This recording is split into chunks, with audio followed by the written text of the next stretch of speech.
പ്രായം തികഞ്ഞ ഒരു പെണ്ണാണ് നീ. ആ ആഭാസൻ പ്രായം ചെന്ന രണ്ട് പെൺകുട്ടികളെയും കൊണ്ട് അച്ഛൻ ഈ പറയുന്ന ആഭാസന്റെ അവിടെ പാർക്കാൻ ചെന്നിരുന്നു. എന്നിട്ടൊന്നും സംഭവിച്ചില്ലെങ്കിൽ ഇപ്പൊ തീരെ ഭയക്കണ്ട. എഴുന്നേറ്റ് നിൽക്കാൻ പോലും ആവതില്ലാത്തൊരു മനുഷ്യനാണ് അയാൾ ഇന്ന്.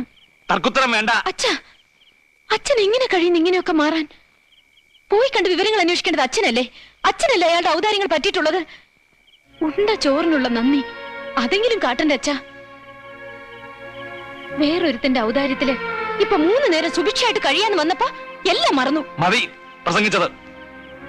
ഇനി ഞാൻ അറിയാതെ നീ എവിടെ പോകരുത്, മനസ്സിലായോ?